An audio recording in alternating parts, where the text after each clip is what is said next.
Your Steve Jones Show podcast is loading now. The Steve Jones Show podcast is sponsored by Sunbury Motors, North 4th Street in Sunbury, and Sunbury Motors Kia, routes 11 and 15 in Hummel's Wharf.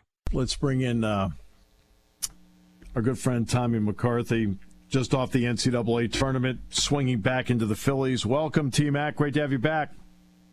Steve, Crucker and I just had some really good burgers here in Texas downstairs for lunch. So just beautiful. So you know.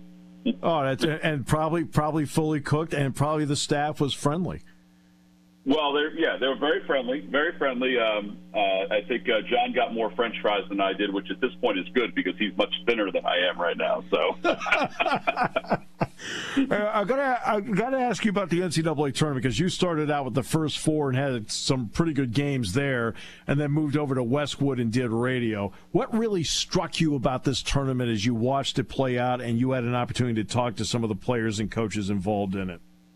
Well, I think parity more than anything else. I think that the extra year because of COVID meant that there were certain schools like FDU that got these transfers from Division II and Division III that actually had a really big impact. But I also think you saw teams that have been together for so long that were able to figure out 1 through 5 what each other was doing. So that, to me, was the biggest thing. Parity, the impact of Division II and Division III players all across the board. You know, you guys are, I guess, nearing the addition of Mike Rhodes, who had a Division III kid who went to Hartford who had impact at VCU this year, in David Shriver. So I noticed that more in the NCAA tournament. And I thought it was good for college basketball. I think that's why you have 4 non-Power 5 schools that are in the NCAA tournament. Although I guess you have to put Miami in a Power 5 school. Yeah. But you know what's interesting? I mean, the kid from Hartford, that's because they yanked the program out from underneath them. They went from the NCAA tournament 2 years ago and a month later. And by the way, John Gallagher is going to be the new head coach at Manhattan. So good for John. It's good for him. It's great for him. And by the way, Dave Paulson, the former Bucknell head coach, is going to be the new head coach of Holy Cross. You know what's funny? I was talking to Dave. I saw him a lot this year because he was working with Fordham. So I saw Fordham in the A-10 tournament, and I saw him in the regular season. Yeah, he told me this will be his 15th different house that he has moved into. Oh. Isn't that amazing? That's unreal. Oh, my goodness. Well, that's what somebody was saying to me, with Mike Rhodes coming in here. They said, what is it for you? I said, that's the 8th different basketball coach that I've had. You had a good one, this last one. I don't know how much you know about Mike, but he's a good friend of mine. He's a hell of a coach. He did a lot of great things at LVC as a player, Lebanon Valley, and then went to coach the Division III. You know, the story, I don't know if you know the story or not, if you've told this or not. So he sees Shaka Smart get hired at VCU, and he gets in his car from Randolph-Macon, and he drives to VCU. And he basically drops his resume off right at Shaka's desk. That's how he got the assistant coach's job at VCU, and that's where they sort of got their friendship going. It's a good hire for Penn State. I mean, it really is. It's a really good hire. Yeah, no, I think it's going to end up being a terrific hire. And not only that, when you're talking about what potentially sounds like a 7-year deal, that shows there's a long-term commitment to make it work, which I think is really important. I got to ask you about the Phillies now. Here they are. It's about getting ready to break camp. There'll be no Bryce Harper for a while, but what's the general impression you get of the team? You know, it's funny, John. I was saying Johnny and I were having lunch today, and he hasn't been on the road in a couple of years because of COVID and because of his health last year. He just did home games, and he was on the charter yesterday from Florida. I came right from Philadelphia this morning, and he said to me, he said, there is a noticeable change in this team from the last time I traveled. And I said, oh, yeah, Johnny. I said, it's totally different. He goes, totally different, totally professional. He goes, I just think that they are primed to do something special this year, despite the injuries that they have. I mean, they have injuries too. I mean, Harper obviously is one. Reese Hoskins is having surgery tomorrow in his knee down here in the Dallas area. Ranger Suarez isn't healthy yet, but yeah, I think it's as optimistic I have felt for a Phillies team in quite a long time. How do you think they will end up filling the first base void with Hoskins no longer available for the year? Well, I think it's going to be Derek Hall, his job to lose to start. I do think, I think yesterday we saw Bohm play first base. I think you'll see him play a little first base. I think JT will play some first base. I think J.K. will play some first base. But I think initially, I think it's Derek Hall's position to try to win. And, the kid's in great shape, and he's a pretty good defender. And I think that he's primed for this opportunity.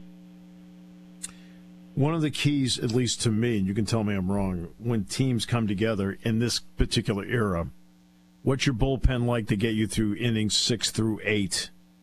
And some of those guys had to have either career years or one of their better years to do it. How do you look at the Phillies innings 6 through 8 right now?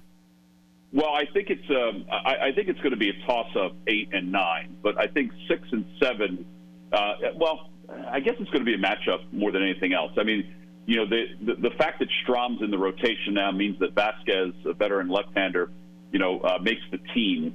But I think Sir Anthony, Craig Kimbrell, guys like that will be the back end of the bullpen closing. Jose Alvarado, Gregory Soto. I think one of those four, depending on the matchups, will be 7, 8, 9. I mean, and it could be 6, 7, and 8. It depends on the matchup more than anything else. I don't think Rob is going to settle on one closer to start the year. Now, if somebody gets hot, he may do it. But I don't think he's going to settle on one closer.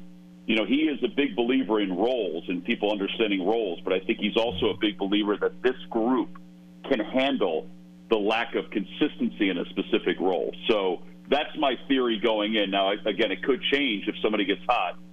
I do know they want to try to get Kimbrell his 400th save, but that obviously will take some time to sort of work its way out too. Tommy, when you've talked to some of the people, or when John has talked to some people, is there anybody down in Clearwater when they were down there, maybe they were hoping would take the next step forward, that is quietly in their own way taking the next step forward, and they're going to help the team maybe more than some people realize? Well, I've said this whole spring, Steve, that it's Alec Bohm. I really think that he's made that transition. I mean, he had a good year last year, but I think he's made that transition to have an even better year. And I think defensively and offensively. So I've talked about him often, and I think that I would stay with him even for this conversation, that he, that he's going to have the most impact. Now, with that said, if Derek Hall is successful, then they're okay at first base. Mm-hmm. So I can see it in his eyes that this opportunity is not going to be too big for him. And I think that's a really good thing for this organization. What can Trey Turner mean to this team now that he's the everyday shortstop? Oh, I think everything, because I think that he could steal 70 bases or 80 bases. I think you've already seen what he's done offensively. And, I believe that will carry over to this season as well. And I just think that he gives them something other than a blaster. So last year when they get into these ruts, which they would get into the ruts, they didn't have somebody that can kind of hit their way out of it and use speed to manufacture. They have that now. And I think defensively, to me, he was the best available defensive shortstop on the market. And Fangraphs, I think, backs that up. So I think that that's where his impact is going to be really felt, is the ability to go from hole to the middle like Jimmy Rollins used to go. Finally, any initial thoughts on the new rules? I still don't like the 3-batter rule for the pitcher. I'm okay with the other ones. Yep. That's the one that I wish would go away. We were just on a Zoom. I wasn't on it for the whole time because I had other commitments, but we were just on a Zoom with Major League Baseball. There's still some kinks that they're working out. I do like them, though. I like the pace of the game. I like the energy of the game.